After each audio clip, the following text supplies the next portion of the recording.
Attention les amis, dans les prochaines 48 heures, Chelsea pourrait shipper Fermin au FC Barcelone. C'est l'heure de votre revue de presse internationale. J'espère que vous êtes en pleine forme. En ce mercredi 27 août, on va aller comme d'habitude absolument partout. N'oubliez pas de vous abonner, ça m'envoie un maximum d'énergie et tout ça est gratuit. Des informations sur Adrien Rabiot, des informations sur Gigio Donnarumma, le Real Madrid, page spéciale italienne et Monsieur Alexander Isak avec la suite du feuilleton. Il est de nouveau à la une de tous les tabloïds anglais parce que le schéma est clair. Newcastle ne veut plus de lui et lui ne veut plus de Newcastle. Vous le savez, c'est clair et net, il l'a annoncé de nouveau. On est en pleine crise, bras de fer. Il ne veut qu'une seule destination, Liverpool. Que va-t-il se passer? Demain, c'est sûr, nous aurons d'autres informations si vous en avez aujourd'hui, bien évidemment, en complément sur ce média participatif.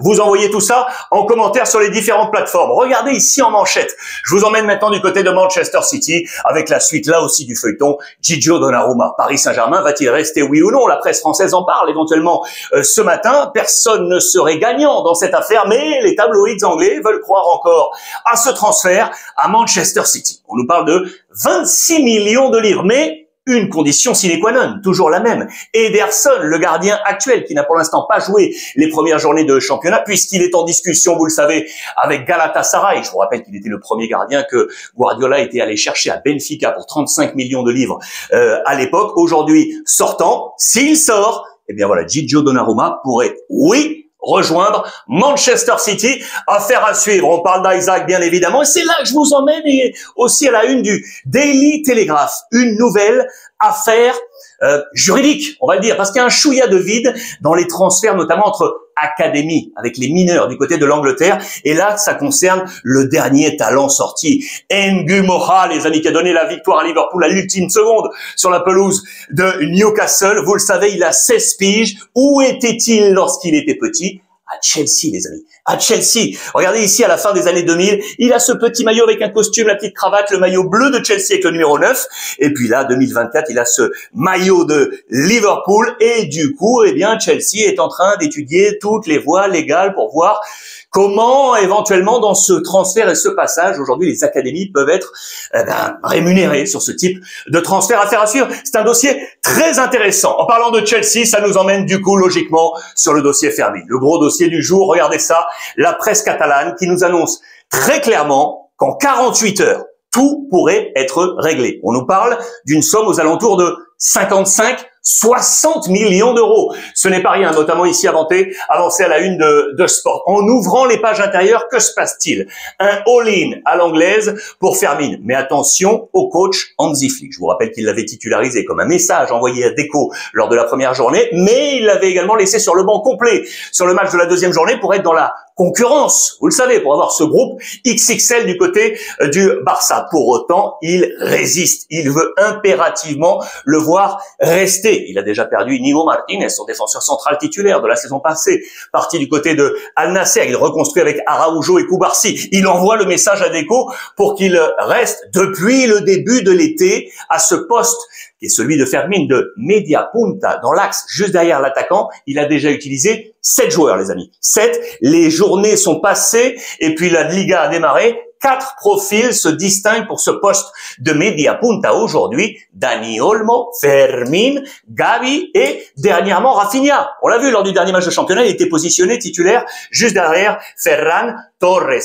Va-t-il perdre, oui ou non, Fermin? Regardez la force financière, je vous le rappelle, de Chelsea qui pour l'instant, regardez ce qu'ils ont accumulé avec toutes les ventes de cet été, lancées par Madueke à plus de 50 millions de livres. Joao Félix, Al Nassr, plus de 40 millions de livres. Regardez tous les transferts opérés pour un total de 270 millions de livres dans les poches. Et ce n'est pas fini, parce que tous ces joueurs sont sur la rampe de sortie. Je pense à Disasi, je pense à Sterling, je pense à Nkunku. Regardez tout ça. Et puis Nico Jackson, le Sénégalais, bien évidemment, qui est appelé à sortir également. Et je vous emmène, regardez, ici, petite parenthèse, sur Georges. Georges, les amis, serait sur les tablettes de l'AS Rome de Gasperini, les amis. Ici, sur le poste d'attaque, en éventuel avec Sancho, parce que ça traîne. Ça traîne. L'affaire Sancho Manchester United traîne comme celle ici avec Fabio Silva. Du coup, on est allé s'orienter sur le père Georges à Chelsea pour l'AS Roma. Je referme la parenthèse, mais ça c'est une affaire à suivre. On repart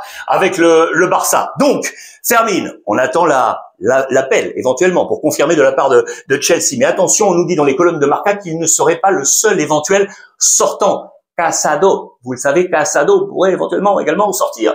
Les deux hommes, lequel des deux aura envie de trouver pleinement du temps de jeu? C'est vraiment une affaire à suivre, d'autant que le président Laporta et Deco ont toujours besoin d'argent, vous le savez. D'ailleurs, au passage, je vous rappelle qu'ils avaient vu avec le board pour mettre la main à la poche et accumuler 7 millions d'euros pour prévoir le fair play financier et compenser les derniers euros manquants. Eh bien, le Barça prévoit éventuellement de rajouter encore des poches pour ajouter encore quelques sommes pour réussir à boucler ce fair play financier. Je peux vous dire que ce n'est pas simple, d'autant que ça y est, on a trouvé des sorties. Iñaki Peña, je vous en avais parlé hier, c'est confirmé, direction Elche, pour pouvoir du coup inscrire Chesney, voilà, ça c'est filé. Hector Fort devrait pouvoir sortir pour donner également sa licence, notamment à Bargy, qu'on attend, arrivé, vous le savez, de Copenhague. Oriol Romeo, lui, on va lui donner la carte de liberté. Il n'a pas encore de club, mais on va le libérer totalement, ce qui va offrir une licence éventuellement et ABC pour le fair play financier à faire à suivre. Parenthèse, je vous rappelle que le Barça est l'une des équipes, vous le voyez, les plus jeunes aujourd'hui de la Liga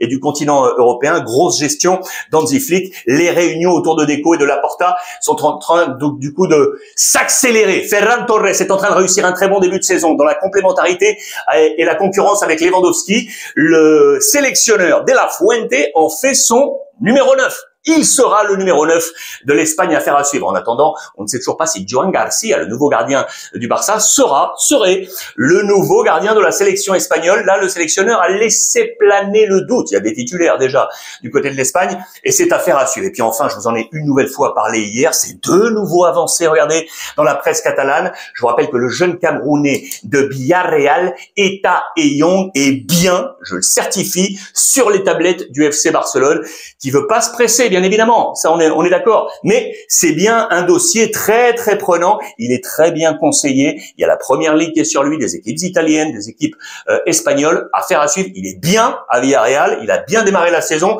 affaire à suivre autour du jeune Camerounais. La petite info en plus que je voulais vous donner, ça concerne le Camp Nou, je vous le rappelle, on est à 24 heures maintenant de la décision de Barcelone, dossier à présenter à l'UEFA pour savoir si oui ou non le Barça jouera au Camp Nou pour toute la phase première de Ligue des Champions. On ne peut pas changer durant cette phase. Alors attention, il y a risque. En Liga, on peut éventuellement changer. On est en train d'avoir toutes les homologations. Je vous rappelle les différentes options. Montjuic, toujours possible. Je vous rappelle que c'est pas possible pour le 13-14 septembre prochain face à Valence parce qu'il y a un concert à Montjuic. Mais ensuite, ce sera possible éventuellement si le Camp Nou n'est pas encore prêt. Il y a une dernière option possible, c'est de jouer là où ils ont joué le Gamper, sur le stade. Vous savez, le petit stade Johan Cruyff, là où joue notamment la réserve. C'est 6000 places seulement. Il va falloir devancer l'affaire parce que le stade n'est pas entièrement homologué, notamment avec les caméras de la VAR et compagnie. Mais le Barça peut le faire si besoin. On est toujours dans ce dossier très actif. Dernière parenthèse rapide, 10 ans de professionnalisme pour l'équipe féminine du Barça. Ça, c'est très intéressant. J'adore ces dossiers. Professionnalisme en 2015. Depuis cette époque, regardez, elles sont 3 joueuses toujours là. La première, bien évidemment, c'est Alexia Putellas, qui était au Barça depuis 2012. Avant le professionnalisme, elle était là. 10 ans de professionnalisme du football féminin du côté du Barça. Nico Paz, ça je vous l'ai pas dit en titre. Et c'est Nico Paz filé au Real Madrid l'année prochaine. C'est un dossier dont on a déjà parlé, vous le savez. Le jeune Argentin qui a été formé totalement au Real Madrid. Il est arrivé de Tenerife avant d'être vendu à Com en l'été 2024 pour 6 millions d'euros. Il est là, regardez, dans le plan de Cesc Fabregas, dans ce milieu de terrain légèrement sur la droite. Il a une position plutôt axiale. Il a 20 ans aujourd'hui, international déjà argentin. Eh bien, le Real a bien un œil sur lui pour le rapatrier. Le Real a toujours l'option prioritaire sur lui pour le rapatrier à partir de la saison prochaine. Est-ce que, selon vous, c'est une bonne option pour la concurrence du côté du Real Madrid? En parlant de concurrence, regardez la une de Marca. Je vous en ai parlé hier. Concurrence extrême. Vinicius, Rodrigo. Je vous rappelle le plan de bataille ici avec toutes les forces de Xabi Alonso. Je vous rappelle que Rodrigo, il n'était pas à gauche à l'origine. Il n'était pas à gauche, c'est Xabi Alonso qui l'a renversé pour amener du coup cette concurrence là avec Vinicius. On pensait que Rodrigo allait sortir, et bien vraisemblablement il va le rester. On en a parlé déjà hier pour rapporter cette concurrence à Vinicius. Et d'ailleurs, Xabi Alonso a envoyé ce message très clair la dernière journée. Vinicius sur le banc et Rodrigo était titulaire avant le changement à l'heure de jeu. Il veut garder tout le monde en état d'alerte et donc Rodrigo qui change le jeu avec ce passage notamment physique de droite à gauche. C'est la mentalité de Xabi Alonso. Vous l'aurez compris, on verra ce qui va se passer lors de la prochaine journée pour ce Real Mbappé. Regardez comme on l'a appelé dans les colonnes de AS et pour cause. Il est l'homme des buts aujourd'hui. Regardez sur les 7 derniers matchs de la Liga espagnole, 12 buts Kylian Mbappé. Les 4 restants qui se partagent à 4 profils avec Vinicius, avec Güler, avec Jacobo Ramón et Bellingham. Voici les 15 derniers buts en Liga du Real. Regardez la présence d'Mbappé, 12 sur 15, c'est complètement fou. Jacobo Ramón, Bellingham et Vinicius. Et regardez, ça aussi c'est intéressant, c'est lui qui est l'ouvre-boîte. C'est lui qui marque souvent le 1-0 en faveur du Real Madrid. C'est arrivé à 13 reprises en 36 matchs. 13 reprises en 36 matchs, soit 36%. C'est beaucoup quand même, hein. 36% pour monsieur Kylian Mbappé. Lucas Vázquez, vous le savez, ça y est parti. Direction le Bayer Leverkusen, là où était Xabi Alonso, coach, et là où était également Dani Carvajal à ses tout débuts. Formé au Real Madrid, il a fallu qu'il s'exporte pour trouver du temps de jeu. C'était au Bayer Leverkusen avant de revenir. Lucas Vázquez, lui, s'en va dans un autre moment de sa carrière. Direction, donc, la Bundesliga. Toujours pas de nouvelles, les amis, concernant l'offre officielle de l'Olympique de Marseille pour Ceballos. En tout cas, ce matin, à l'heure de l'édition de ce journal. Aujourd'hui, il va se passer des choses. Là aussi, vous me tiendrez informé. Juste rapidement, un petit point éphéméride. Regardez, 5 ans que le Real Madrid, les jeunes, avaient remporté la Youth League, la Ligue des Champions, vous le savez, des plus jeunes. Le capitaine, le commandant en chef, l'entraîneur était encore Raoul. Il est parti depuis, remplacé, vous le savez, par Arbeloa. En parlant de Marseille, avec Ceballos, Adrien Rabiot, les amis. Dossier Rabiot. Alors, durant ces dernières 24 heures, 48 heures, on a dit éventuellement que Marseille pouvait garder Adrien Rabiot. Regardez la presse italienne aujourd'hui. On nous dit très clairement qu'Adrien Rabiot pourrait retrouver Milan et Max Allegri, bien évidemment. Lui qu'il a eu sous ses ordres pour compléter ce milieu de terrain qui serait complètement fou pour Max Allegri. Les années à la Juventus de Turin où ils étaient ensemble. Adrien Rabiot qui souvent l'a rappelé, c'est comme un papa pour moi, en tout cas sur ce milieu sportif. Modric, Jachari, Ricci, les nouveaux qui sont arrivés. Imaginez, au milieu de tout ça, en plus, Adrien Rabiot. On parle de 15 millions d'euros. Voilà ce que pourrait empocher l'Olympique de Marseille éventuellement avec l'arrivée d'Adrien Rabiot. Donc, dans ce milieu, vous voyez en noir, c'est que des nouveaux. Modric, Ricci, Jachari. Ça peut être très intéressant pour le père Allegri. Pas de noir ici, puisqu'on attend toujours Harder, en provenance du Sporting Portugal. Que va-t-il se passer? On nous dit, regardez, que normalement, entre aujourd'hui et demain, normalement, cela devrait être réglé. Pour l'instant, je vous rappelle que les forces en présence, Pulisic,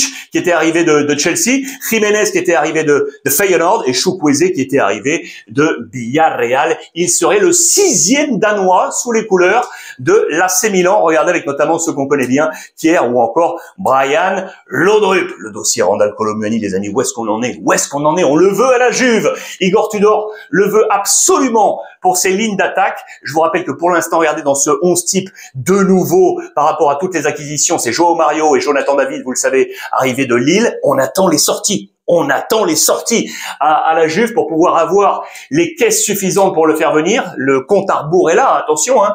Les sorties de González, l'Atlético Madrid, les sorties de Savona, Nottingham Forest, ou encore McKennie, l'Américain, la MLS lui tend les bras.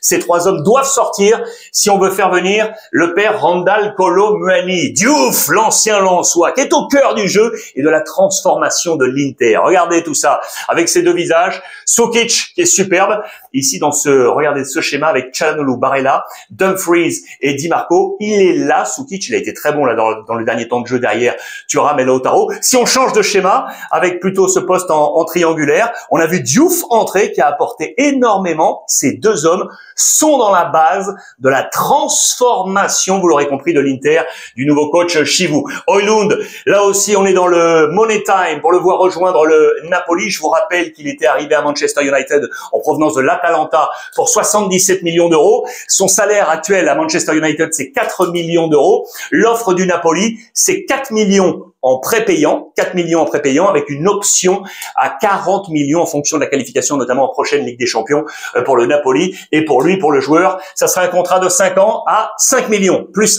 1 million de plus, 5 millions d'euros en plus pour Højlund qui, vous le savez, est attendu après la blessure de Lukaku dans le plan d'Antonio Conte, le coach du Napoli. Enfin, dernières informations rapides. L'Atlético, un rapport avec la Première Ligue. Regardez, puisque le club de Crystal Palace était tenté pour aller chercher Gallagher de l'Atlético Madrid, qui a pas forcément réussi son arrivée pour moi à l'Atlético. Mais pour l'instant, vraisemblablement, eh bien, le milieu de terrain de l'Atlético ferait la sourde oreille aux possibilités d'aller rejoindre Crystal Palace. Il veut rester au Metropolitano. Et du coup, dans le même temps, on nous annonce que Crystal Palace est allé chercher, lui je l'adore, Jérémy, regardez, de Villarreal pour 30 millions d'euros. Villarreal est en train de réussir un mercato, les amis, absolument somptueux. Déjà, en dehors de ces 30 millions, déjà, regardez, 60 millions d'euros investis, 110 millions d'euros récupérés dans les ventes, vous l'aurez compris, et notamment 55 avec la vente de Baena à l'Atlético Madrid. Franchement, Villarreal est en train de réussir quelque chose de très intéressant. Et puis pour terminer, je voulais finir avec les nouvelles d'Antoine Griezmann, moi que j'adore, qui a finalement dit non à la MLS pour l'instant pour rester encore un petit peu à l'Atlético Madrid dans un autre rôle, vous le savez, joueur 12, joueur 13, joueur de banc, qui apporte son énergie toujours. Il est dans une année qui est moins bonne. Regardez en tout cas au niveau des chiffres, sur l'année civile depuis 2014, ça fait 11 ans déjà, 11 ans qu'il est à l'Atlético avec le passage, vous le savez, au FC Barcelone. 6 buts sur l'année civile en 33 matchs avec du coup un ratio moins bon et un temps de jeu qui a pour l'instant diminué. Affaire à suivre. On souhaite le meilleur à Antoine Griezmann. C'est un super gars. Il apporte une telle énergie en plus à la Liga. Ça fait du bien également pour le football français. Voilà les amis pour toutes ces informations aujourd'hui. J'attends vos réactions comme d'habitude. Je vais les lire avec beaucoup de gourmandise. Passez une bonne après-midi. Je vous embrasse fort et profitez des vôtres.